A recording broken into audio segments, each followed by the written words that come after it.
Kantor Berita Malaysia dan Antara Digital Media kembali hadir dengan program Suara Serumpun musim kedua.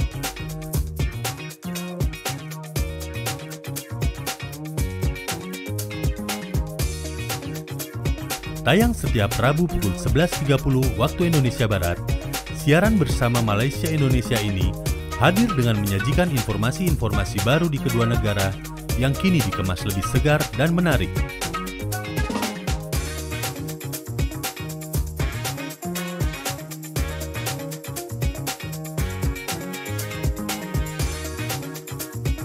Suara Serumpun, bersatu hati membentuk jati diri ke arah wawasan lebih berarti.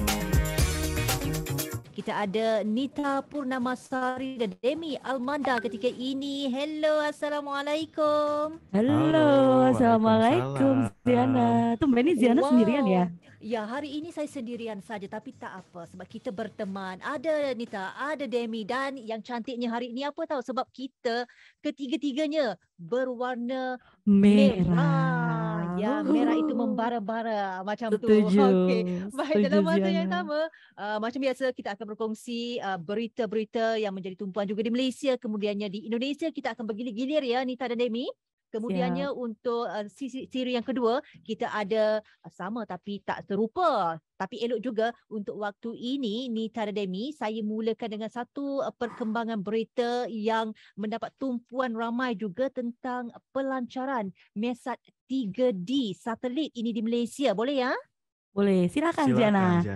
Okey, sebab pada 23 Jun yang lalu iaitu hari Khamis sekurang-kurangnya 600 jemputan yang terdiri daripada Menteri Kabinet, Pegawai Kanan Kerajaan, ada penjawat awam, pelajar dan media memenuhi Dewan Merdeka Pusat Dagangan Dunia WTC untuk melihat pelancaran satelit Mesat 3D secara langsung dari tapak pelancar Pusat Angkasa Lepas Eropah Kourou French Guiana dan orang ramai mula berkumpul saat pukul 3 pagi lagi awal-awal semua dah datang untuk melihat sendiri secara lebih dekat pelancaran satelit komunikasi Mesat 3D menggunakan roket Ariane 5 dari Pelabuhan Angkasa Eropah dan tepat pukul 6.50 petang waktu tempatan atau 5.50 pagi waktu Malaysia Mesat 3D dilancarkan ke orbit serta turut membawa satelit GSAT-24 itu adalah milik India. Satu lagi kebanggaan dan juga peristiwa bersejarah yang berlaku di Malaysia apabila dilangsungkan pelancaran Mesat 3D. Okey, bagaimana pula dengan perkembangan kalau di Indonesia? Nita, Demi.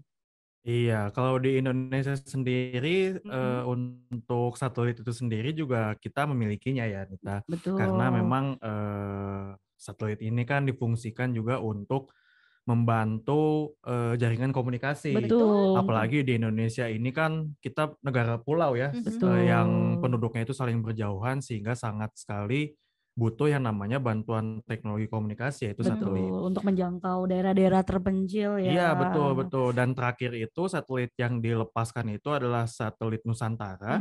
Itu terakhir diluncurkan itu sekitar tahun 2019. Okey. Jadi itu digunakan atau berfungsi untuk memperkuat sinyal 4G di Indonesia. Betul. Dan baru-baru ini juga memang kan di sini juga sudah mulai merambah untuk sinyal yang 5G Oh ya. iya, mulai Gitu. masuk ke 5G tapi mungkin belum merata semua mungkin ya. Betul. Iya, dan sebenarnya kalau boleh saya menyentuh sedikit berkaitan dengan pelancaran satelit ataupun Mesat 3D ini kan, sebenarnya keberadaan satelit itu dijangka dapat merapatkan jurang ketersambungan digital seperti kata Nita dan Demi jugalah dan membentuk masa depan yang lebih baik sejajar dengan inisiatif kerajaan sendiri, Kerajaan Malaysia menerusi Pelan Jalinan Digital Negara ataupun JENDELA dan ia bakal menambah baik dengan ketara perkhidmatan internet itu sendiri dan kadar ketersambungan capaian internet terutamanya di kawasan luar bandar sebab sekarang ni masih banyak lagi kawasan-kawasan yang belum dapat akses internet sebaik mungkin dan ini sedikit sebanyaklah memberikan kesan yang positif kepada 2 juta rakyat negara apabila terima faedah daripada ketersambungan internet sekaligus beri peluang yang cukup besar dalam sektor perdagangan maya atau e-commerce, pendidikan dan peluang pekerjaan. Betul, Ya, butuh sekali internet tuh ya. Betul sekali, apalagi kan Ya. sekarang kita sudah masuk ke era digital ya, tentunya Betul. jaringan internet itu sangat dibutuhkan tentunya untuk apalagi kalau tadi disebut oleh Ziana untuk e-commerce itu sendiri. Betul. Okey, dan untuk rekod dia sebenarnya satelit Mesat 3D ni adalah satelit yang ke-8 yang dilancarkan oleh Malaysia yang membabitkan kos, banyak juga ni, lumayan, 1.2 bilion ringgit dan mempunyai jangka hayat 18 tahun. Okey, itulah Cukup sedikit lama. tentang pelancaran menyiasat 3D. Baiklah, untuk Indonesia, apa khabar di Indonesia pula? Baik, terima kasih Ziana. Nah, untuk kabar yang terbaru nih memang beberapa hari lalu itu ada yang viral. Jadi ada seorang ibu Ziana, karena kan kita di Jakarta sendiri sudah mulai ada Car Free Day ya. Jadi setiap minggu kita melakukan aktivitas olahraga di jalan gitu ya, gitu. Nah, jadi ada seorang ibu yang membawa poster Ziana di mana di dalamnya dia meminta untuk kepada DPR melegalkan ganja Ganja gitu. medis ya. Ganja medis, melegalkan ganja medis untuk pengobatan anaknya. Jadi Wakil Ketua DPR RI Sufmi Dasko mengatakan memang pihaknya bakal membuat kajian terkait legalisasi ganja untuk kepentingan medis gitu. Nah, namun Dasko sendiri mengetahui penggunaan ganja legal untuk kepentingan medis di beberapa negara lain. Ya mengaku juga sedang merancang undang-undang untuk legalisasi ganja ini gitu. Ya Nah, memang di Indonesia sendiri juga ini menjadi pro kontra juga ya, betul. karena ada masyarakat yang setuju dan juga ada yang tidak. Tapi baik lagi sama memang di Malaysia pun sama. Nah, kalau di Malaysia sendiri tuh apakah pro kontra juga apakah terjadi di sana? Ya, sama saja. Tetap ada pro dan kontra itu. Masih lagi belum ada sebarang kata putus dan sebagainya. Tapi setakat ini apapun, macam kami sendiri di Bernama Radio akan bawakanlah kemas kini apa saja yang terkini berkaitan dengan perkembangan. Tidak kisahlah berkaitan dengan perkembangan dalam Malaysia, Indonesia, seluruh dunia kita bawakan. Khususnya kalau berkaitan dengan dadah juga kita ada sentuh juga berkaitan dengan isu-isu sebegini sebenarnya. Ya, semoga pemerintah Indonesia juga bisa memutuskan kebijakan dengan bijak ya. Betul. Untuk penggunaan legalisasi ganja medis ini karena ditakutkan kan ada penyalahgunaan. Tapi mudah-mudahan dengan kalau mungkin pun diizinkan, mudah-mudahan pemerintah cukup bijak untuk mengeluarkan regulasinya. Betul gitu. Okey, itu perkembangan berkaitan dengan DPR yang bakal buat kajian legalisasi ganja medis di Indonesia. Okey. Dalam masa yang sama juga kita nak bawa juga tentang keindahan. Macam Nita sendiri suka bunga orkid? Demi suka? Suka. Warnanya bermacam-macam. Ya, dan rupa bentuknya sangat unik kan.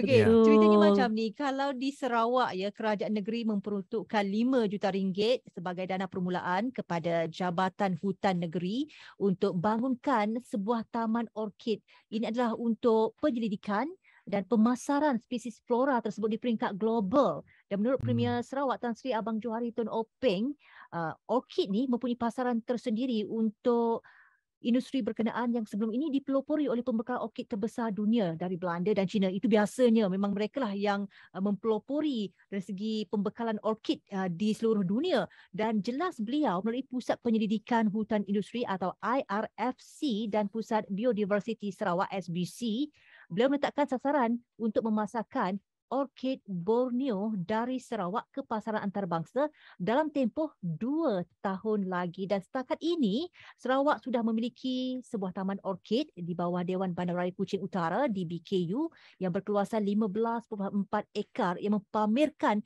kepelbagaian jenis dan warna. Memang semuanya cantik-cantik belaka. Okey, itu tentang keindahan taman orkid di Sarawak. Kalau di Indonesia, apa lagi antara yang menarik untuk dikongsikan waktu ini? Iya, kalau di Indonesia sendiri ini sekarang sedang ramai tentang wacana pemberlakuan atau mungkin sudah ditetapkan untuk pemberlakuan memutuskan menggunakan aplikasi pada saat pembelian bahan bakar minyak berjenis Pertalite atau jenis Pertalite ini memiliki RA-on sekitar 90 dan juga solar subsidi mulai 1 Juli 2022. Hal tersebut juga sebenarnya dilakukan untuk membatasi jumlah pembeli yang menggunakan 2 jenis bahan bakar tersebut untuk mendapatkan subsidi dari pemerintah. Pembelian ini dilakukan dengan cara melakukan pendaftaran terlebih dahulu melalui aplikasi My Pertamina atau melalui website My Pertamina. Nah, jika sudah terkonfirmasi, pengguna akan mendapatkan QR Code khusus untuk menunjukkan bahwa data mereka cocok. Dengan demikian, pengguna bisa membeli BBM untuk kedua jenis tersebut. Nah, jadi memang baru-baru ini memang pemerintah sedang memberlakukan aplikasi untuk pembelian dua jenis bahan bakar tersebut. Jadi perlu diketahui juga bahwa jenis dua bahan bakar tersebut itu Pertalite dan juga solar subsidi ini mendapatkan subsidi dari pemerintah. Karena memang kita tahu sendiri bahwa hari-hari terakhir ini kan harga bahan bakar minyak ini melambung tinggi ya, cukup melambung tinggi. Bahkan Kementerian SDM pun membocorkan harganya bahwa sebenarnya harga dari Pertalite itu sendiri bisa mencapai harga hingga Rp30.000 atau mungkin sekitar 8,9 Rm kalau di ringgit Malaysia kan. Nah, itu harga yang cukup tinggi, sedangkan begitu disubsidi oleh pemerintah, harganya itu hanya sebatas sekitar Rp7.000 atau mungkin sekitar 2,3 ringgit Malaysia. Jadi cukup jauh sekali jaraknya. Nah, hal ini ditujukan memang untuk penyalahgunaan, Nita. Penyalahgunaan. Jadi memang jadi harga bahan bakar minyak subsidi ini tepat sasaran gitu ya. Jadi orang membelinya juga pakai aplikasi yang harus di-download dan didaftarkan gitu, dan penggunaannya pun non tunai. Nah, dan menariknya nih Demi dan Aziana, jadi setiap pembelian itu juga mendapatkan poin gitu dari pemerintah. Iya, nanti itu poin itu tersebut setiap dia pembelian bensin Pertalite tersebut, dia akan mendapatkan poin yang nantinya akan dikumpulkan, mungkin dapat hadiah lagi, dapat reward lagi gitu. Wow, ini untung banyak nih, dapat poin lagi, dapat reward lagi kan. Kalau boleh tahu Ziana, kalau di Malaysia sendiri berapa kisaran harga bahan bakar bensin itu? Okey, harga bahan bakar ataupun petrol dan diesel ya, kalau di Malaysia ada dua jenis, RON 95 dan RON 97. Kalau di sana solar tu apa? Solar itu buat bahan bakar diesel. Diesel, okey. Solar itu diesel. Di sini juga di sini memanggilnya sebagai diesel. Okey. Kalau sebelum ini dari segi harga purata RON 95 kira-kira RM4.77 seliter. Itu berdasarkan harga minyak mentah Brent lah, $122.80 setong itu pada bulan lalu. Walau bagaimanapun rakyat juga dijangka perlu bayar harga bahan api lebih tinggi sebenarnya dengan petrol RON 95 dan diesel kedua-duanya melebihi RM4 seliter seandainya kerajaan memutuskan untuk tidak lagi meneruskan pemberian subsidi secara pukal ataupun subsidi bersasar. Tapi alhamdulillah, sebab apa? Kerajaan Malaysia sendiri sentiasa prihatin dan diberikan juga subsidi bagi bahan api dan sebagainya, bahan bakar ini. Itu dari segi kalau di Malaysia sendiri. Ya, mudah-mudahan memang harga minyak ini segera stabil ya, karena banyak sekali perusahaan-perusahaan atau mungkin aktivitas kita yang sangat bergantung kepada bahan bakar tersebut. Mungkin itu dari Indonesia, Zaina. Karena terasa sekali ya. Kalau kita beli bahan bakar agak cukup mahal, terasa sekali ya Ziana ya. Oh, memang terasa, sangat terasa. Okey, apapun penambahan subsidi minyak ni mampu untuk kawal inflasi dan sebagainya. Apapun kerajaan kalau kerajaan Malaysia masih lagi berupaya untuk teruskan subsidi minyak. Baik, kita nak beralih untuk perkembangan ataupun berita-berita perkongsian yang lain pula. Ini tentang Raja Buah. Tahu tak Raja Buah tu apa kalau kat Malaysia? Tahu. Durian. Durian. Suka makan durian? Suka sekali Ziana, suka. Oh, okey. Kalau di Indonesia durian apa yang ada? Durian montong, durian Medan, durian Petruk, Bawor, dan juga ada durian Bokor. Oh, okey. Adakah warna isinya adakah semuanya kuning ataupun ada macam ada yang merah, ada yang merah. Ada merah. Oh, ada. Menarik. Boleh kongsi kejap lagi sebab saya nak kongsi tentang musim Raja Buah kini kembali kalau di Malaysia ya. Hotel MITC di Melaka menawarkan pesta durian makan sampai puas selama 3 hari berturut-turut. Kenyang perut senang hati makan durian. Panaslah bermula Khamis lalu untuk memberi peluang kepada semua orang menikmati Raja Buah itu pada harga yang rendah, dan pengurus besarnya Sazali Sabri kata ada macam-macam jenis durian termasuklah udang merah, IOI, D24 ya, D24, durian kahwin ada, durian kampung ada, mencecah berat sehingga 12,000 kilogram disediakan, dan kesemua bekalan durian ini dibawa segar dari ladang Eco Dobem dan Durian Park di Bemban Jasim Melaka.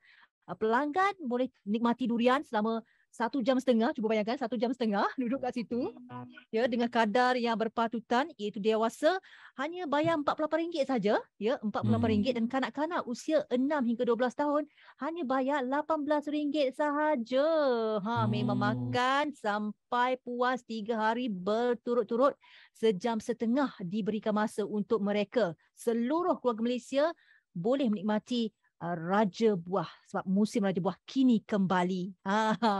Itu Kita cerita harus ke tentang sana Raja Buah. nih. Oke. Kalau ada kesempatan boleh datang, sebab sekarang Malaysia memang musim durian. Durian dahulunya kalau Musang King ya, dahulunya Ya. harganya agak mahal, mencecah, boleh cecah sampai RM90 juga untuk 1 kilogram. Tapi sekarang ni kalau tempat yang paling mendapat tumpuan kalau durian di Bentong, Pahang, harganya dikabarkan sudah jatuh sekarang ini. Ada yang jual sehingga RM23 saja sekilogram, tapi sekarang dalam harga yang masih standar lebih RM30 macam itulah. Boleh dapatlah, memang terbaik. Itu di Malaysia. Oke, kalau di Jakarta masih musim durian nggak ya, Dem? Kalau di Kalau Indonesia kita- mungkin bisa dibilang hampir setiap bulan musim durian ya. Musim durian ya, ada musim, pokoknya duriannya ada aja dia. Selalu ada, selalu ada. Selalu ada. Memang Oke. juga ada toko yang memang khusus durian, jadi memang tidak musiman, jadi memang dia ada terus. Tapi yang membedakan itu rasanya. Iya. Rasanya kalau tidak musim tuh kayaknya agak masih kurang manis gitu ya. Kurang wah gitu. Aduh, kalau ngomong durian tuh terus meleleh, rasa macam teringin terus nak makan kan. Di Betul. Malaysia ada macam-macam rasa durian, ada yang rasa lemak manis, ada juga yang ada rasa sedikit kelat pun ada. Bergantunglah, setiap orang punya cita rasa yang berbeza kan. Betul. Saya pun rasa macam nak ke durian lah sekarang, tapi tak boleh dah kunci. langsung segera Ziana. Okey, kita tinggalkan kita tentang durian. Apa lagi yang menarik kalau di Indonesia? Ada cewek ni, cewek mana pula ni? Itu dia nih, Ada Ziana. dengar cewek. Ya. Kalau di Malaysia lagi musim durian, kalau di Jakarta nih lagi ramai gaya-gaya berpakaian cewek nih, gitu. Jadi memang belakangan ini tengah ramai ya istilah cewek-cewek, yaitu ada cewek kue, cewek mamba, dan cewek bumi. Ini masih soal makanan ya, bukan ya, beda ya? Apa tu?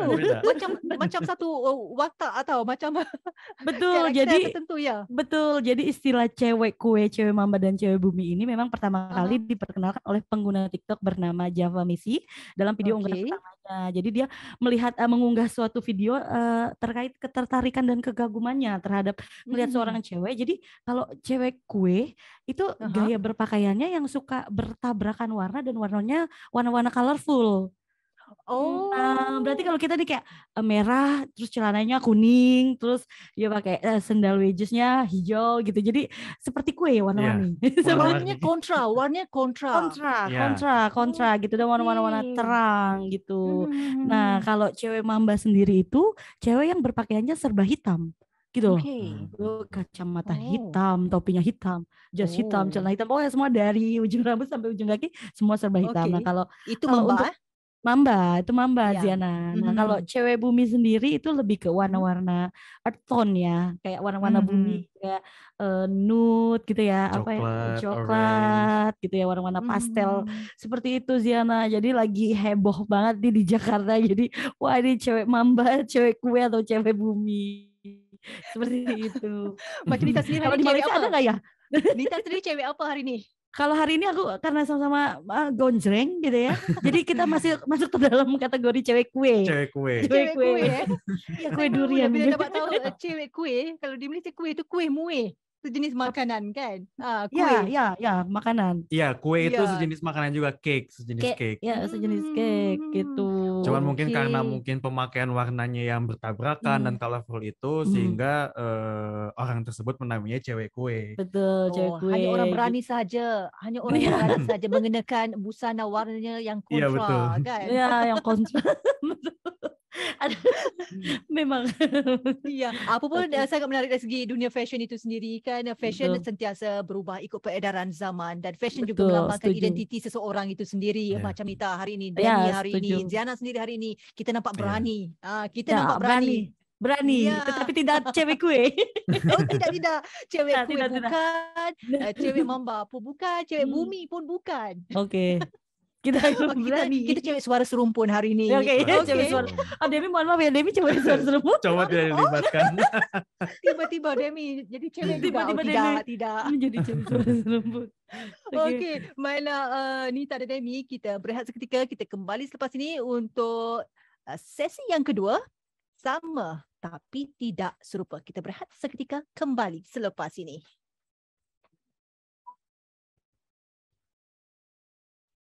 Hai, apa kabar? Semoga sehat selalu. Senang rasanya Nita dari Antara Digital Media bisa kembali hadir di Suara Serumpun musim kedua. Jangan lupa dengarkan terus Suara Serumpun setiap Rabu pukul 12.30 hanya di Bernama Radio.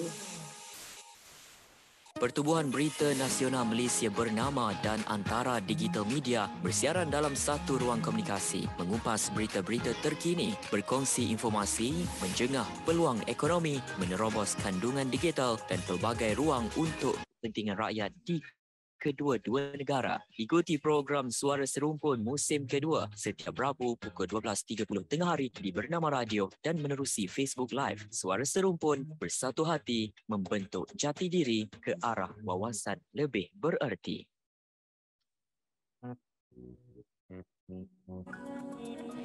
Baiklah, kita kembali untuk Suara Serumpun musim kedua episod ketiga dan sekarang ini kita nak beralih ke segmen berikutnya sama tapi tidak serupa. Masih lagi bersama-sama penyiar yang sama dari Antara Digital Media Jakarta, Nita. Kita ada Demi juga. Baiklah, perkataan pilihan untuk minggu ini ya Nita dan Demi adalah perkataan seronok. Seronok. Dalam bahasa Melayu, seronok itu adalah gembira, meriah, suka, ceria. Itu adalah seronok. Contoh ayat contoh seronok ni, ramai pengunjung berasa seronok berkelah di pantai yang cantik itu. Maknanya dia meluahkan rasa tu seronok sangat, rasa gembira, rasa happy, happy. Satu lagi contoh ayat seronok menggunakan perkataan seronok, saya faham kenapa anak-anak semakin tidak seronok ketika belajar. Lebih-lebih lagi jika diberikan kerja sekolah yang banyak. Bila ada kerja sekolah yang banyak, homework yang banyak, maknanya anak-anak tidak seronok. Macam tu. Itu yang bawa maksud seronok. Gembira, meriah, suka, ceria. Kalau di Indonesia, seronok. Iya, hampir sama sebenarnya ya. Hampir Karena sama. definisi dari bahasa Indonesia itu sendiri pun, seronok itu artinya menyenangkan hati, sedap dilihat ataupun sedap untuk didengar. Nah, untuk contoh ayatnya, contoh ayat yang pertama itu adalah wanita cantik itu menggunakan pakaian yang seronok saat menghadiri acara pertemuan wali murid. Okey, pakaian seronok, pakaian cantik atau macam mana? Pakaian yang perempuan? membuat hati kita itu senang. Membuat hati yang melihatnya itu senang. Maksudnya itu seperti itu. Jadi dia menyenangkan hati. Okey, kalau Demi suka melihat pakaian wanita yang bagaimana yang membuatkan Demi rasa macam seronok. Macam tu. Ya tentunya pakaian wanita yang mengikuti tren fashion tentunya. Setuju Ziana, setuju pertanyaannya. Baik, untuk contoh ayat yang kedua itu ada lagi, yaitu artis itu melakukan hal yang seronok dengan melakukan penggalangan dana untuk anak-anak korban bencana. Jadi begitu dia melakukan hal yang seronok itu artinya menyenangkan hati dengan cara melakukan penggalangan dana untuk anak-anak. Yang terkena korban bencana, betul. Okey, itu dia sama, sama tapi ya? tidak Hampir serupa. Hampir Iya, sama sama, tapi tidak tidak serupa. serupa. Contohnya dari segi penggunaan untuk pakaian tadi ya. Menggunakan Betul. pakaian yang seronok. Apakah Okey, hari ini itu kita yang beza ketiga. pakaian seronok, Ziana? Kalau saya seronok berpakaian begini. Tapi saya tak pasti sama ada Demi seronok atau tidak bila Ziana dan Nita berpakaian sebegini. Seronok, Demi? tentunya seronok. Seronok, meriah. Happy. Okey, happy. Yang penting happy saja. Kita juga harapkan yang terbaik semuanya happy-happy saja. Keluarga di Indonesia, keluarga di Malaysia. kasih. Ini adalah Suara Serumpun musim kedua, episod yang ketiga. InsyaAllah ada masa ada ruang. Kita akan teruskan untuk episod yang seterusnya minggu depan pada hari dan masa yang sama. Baik, terima kasih Nita, terima kasih Demi. Terima Kita kasih jumpa juga lagi ya. Ziana. Sampai Okey, jumpa jaga lagi. diri. Jaga diri, sehat. Dah. Kantor Berita Malaysia dan Antara Digital Media kembali hadir dengan program Suara Serumpun musim kedua.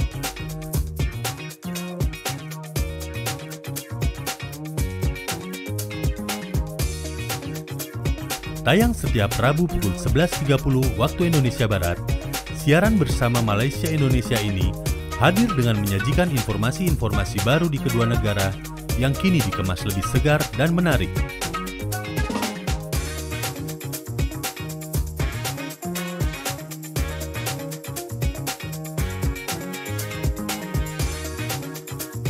Suara Serumpun bersatu hati membentuk jati diri ke arah wawasan lebih berarti.